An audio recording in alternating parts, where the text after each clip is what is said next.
Wind Energy Institute of Canada is located in North Cape, Prince Edward Island. We're on the very northwest tip of PEI, as you can see in the map.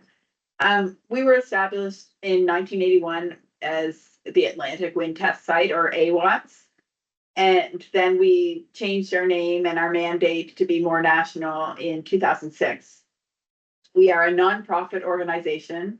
We're governed by a volunteer board of directors, and we're really small. We have a team of 13 permanent full-time staff, as well as students and interns. And our main source of funding comes from sales of electricity from our wind turbines. So we are completely independent, and we will have some external contracts from either industry or government. Our mission is to advance the development of wind energy across Canada through research, testing, innovation, and collaboration.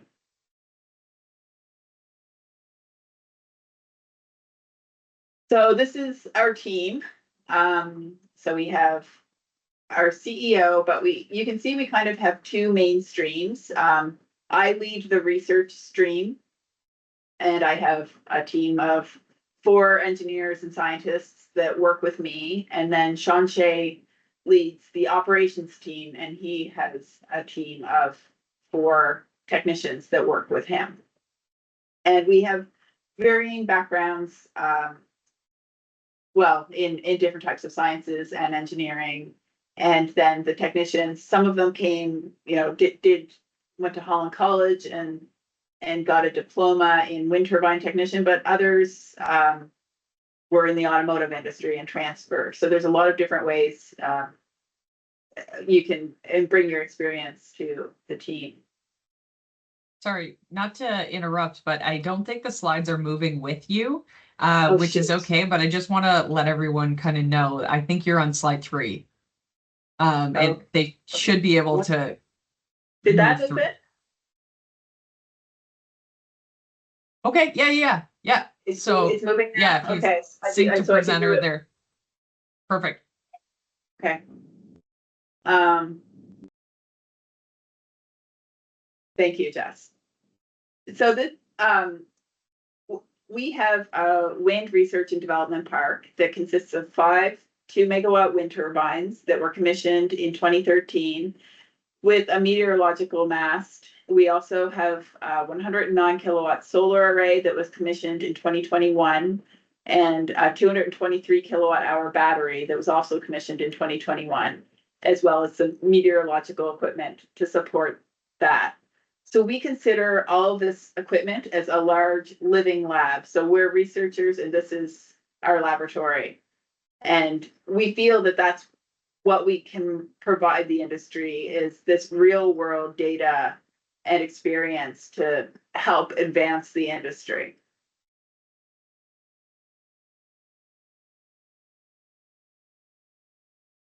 So as a national research facility and independent wind farm operator with strong industry ties, we feel we're well positioned to lead research in the advancement of wind energy.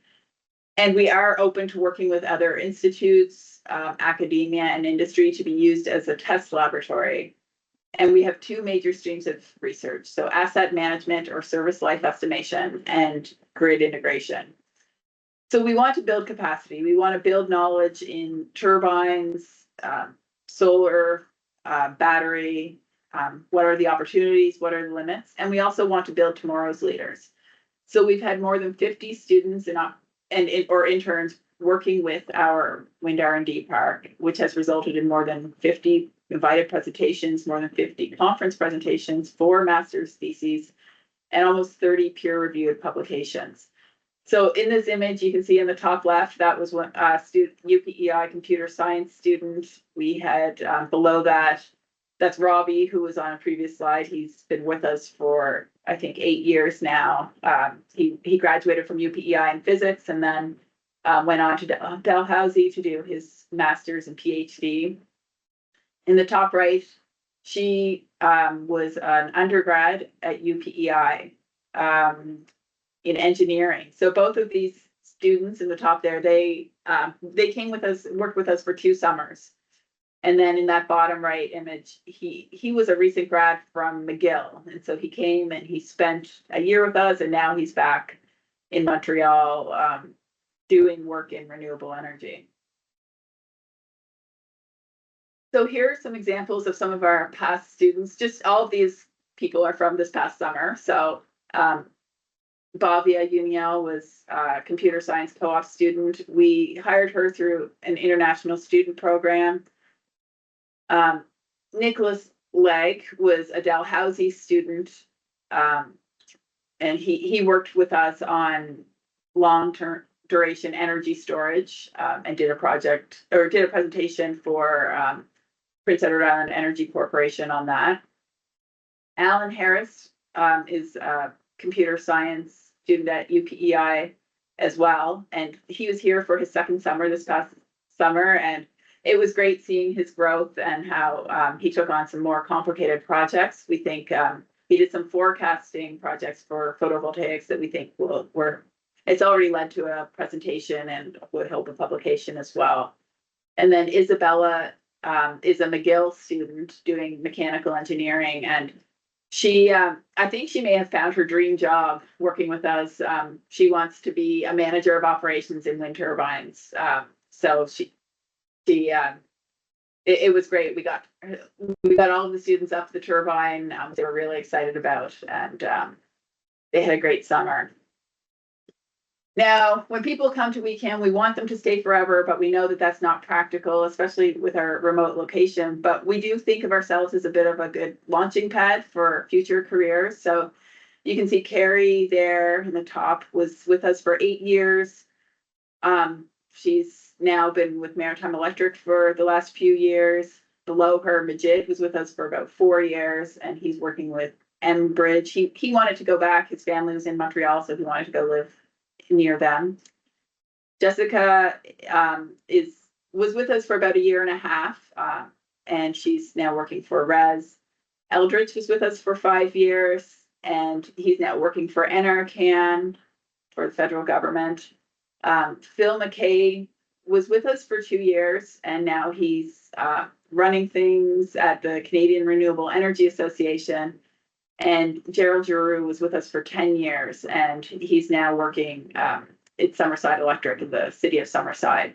So it's great. We feel like we have lots of great connections just because they did spend this time with us, and I think all of them, when we talk to them, they do give credit to WeCan for helping them get to where they are today.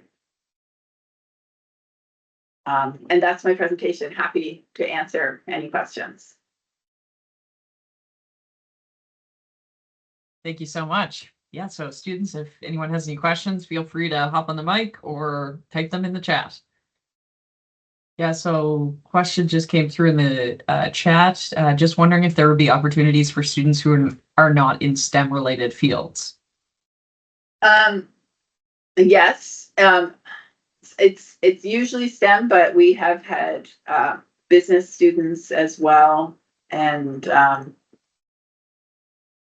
yeah, usually business is a good fit. I could imagine maybe like organizational psychology could be a fit as well.